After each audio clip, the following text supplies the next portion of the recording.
Hey everyone, welcome to Dama Scaling YouTube channel. I'm your host Eddie Wang, and we are going to analyze a few rounds of this set between CBM and meo-il versus Ni and Chanel on a team battle final.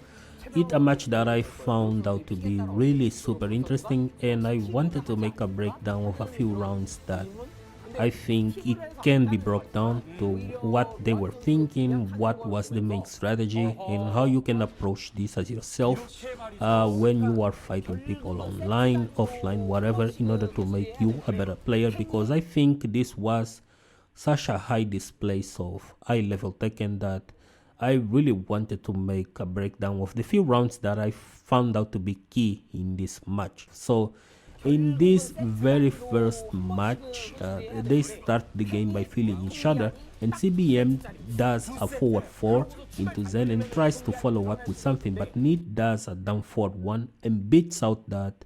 And which immediately, one of the main things in this set is that it gives him a life lead. And while it's really just the slightest of life lead, the advantage on hit, it's enough for him to try a mix-up, but not with a launcher. He actually just goes for a mid and then resets back the neutral.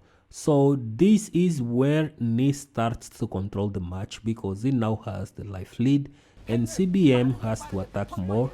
We can see here he's trying using bigger moves now, standing 4 and forward 4, and Ni just slightly keeps shipping him out with lows and mids and down for ones again, and then he goes for an intuitive launcher in order, if case CBM went back in there, then it will be punished with a combo, of course. And the combo rule in Tekken is that you cannot escape it, so the opponent is allowed to do as much as damage as he can, even kill you if you are launched, right? And this plays a huge role in how he plays the game. So that down forward 3 is an intuitive launcher because it is not launch punishable, and I don't believe it's even unsafe.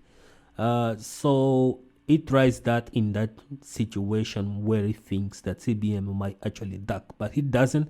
So the life lead is still on his side and he's controlling the match, but CBM on the other hand is actually just not everything is lost yet. So he starts to shipping Ni in the same way, with of course with a less risky option, which is a low that Ni could actually duck it and block, but it's so difficult to block lows in this game, and these conditions need to duck a few often. So he enters slightly crouching into while standing 4, and just like that he is getting really closer and even gaining the advantage with just these pokes. So the main thing in this match, in this very first round, is that there is no launcher. There is no launcher whatsoever because it's a bigger risk that you are going to try to take. So neither of them try to go for that are punishable. They only use the intuitive forms of this launcher, and CBM conditioning Need to duck with the lows.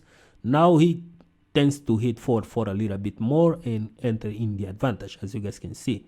And then of course one of the things that Need does in this match is baiting out, right? Because CBM is using forward 4 to bait Ni that is ducking, because while Ni is ducking he cannot move, so it makes him an easy target. But Ni uses the Kempo stance to actually avoid the forward 4, and just like that he gains a follow-up hit. It's not a bigger combo, it's just a 2 hit with a knockdown, and it's enough for him to regain the life lead. I know this can be a bit weirder for anyone that is new to Tekken and say, man, I don't see cool combos, but this is really what Tekken is about. They are so in the edge because launcher in Tekken, it's a risk, so they try to avoid this as much as possible, unless of course they find an opening. And like in Mishima's case, and of course Jin, because he's half Mishima, he has an intuitive launcher, and the electric is one of the main intuitive launchers in the game, and he gets to use this just as it feels like, right? And he sees that the opponent is trying to approach, he's going to electric at a certain distance where it's still going to be safer enough to avoid whatever. And then the match enters what I like to call it the climax point, is where Ni is in range, is rage, and CBM is also in almost in rage, and whatever they do right here, the biggest mistake, someone is about to die. So they're gonna have to be very critical on the decisions, and they are trying to low party each other with just slightly ducks. But the moment someone does something like a very big move, right, that is -9 or whatsoever, the other is going for a low, and CBM wasn't ready to low parry those moves, so Ni just take advantage of that and use lows. And then this match ends with Ni taking a bigger risk because he's trying to ship CBM out, and he goes for a launch in the very last second of the game, but this doesn't pan out, and CBM of course blocks it and punishes Ni for it. And so one of the main things to take out from this very first round, on this first breakdown, is that the opponent, or you against the opponent, you don't want to launch your opponent whenever you see fit. You have to take what you can get, and sometimes this means playing the long game. And if you find someone that likes to play the long game, you are going to get even better at defending, because the opponent can really not use bigger moves. Because if you know how your way around certain characters, your type of movement, and what big moves they use, are they using strings, are they using launchers, then you get to block this. You don't even need to move against most of them, you just need to block it and then launch people who are so eager to do launchers. So launcher is the last line of offense in this game because it's risky. So you see this first round, no one really tries to use bigger risk move unless of course it was absolutely necessary.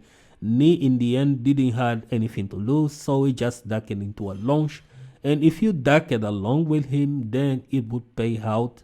Right, if CBM ducked along, it would pay out for Ni, and then he would end of course with a rage art, whatever, because there was only 1 second left in the match. So this is the video for the very first breakdown. We are going to try to keep those short, and we are going to upload it a few just to show you a few things in this set that was really interesting and really caught my eye. And now that I do have a microphone, I get to record this pretty well. So see you guys on the next one.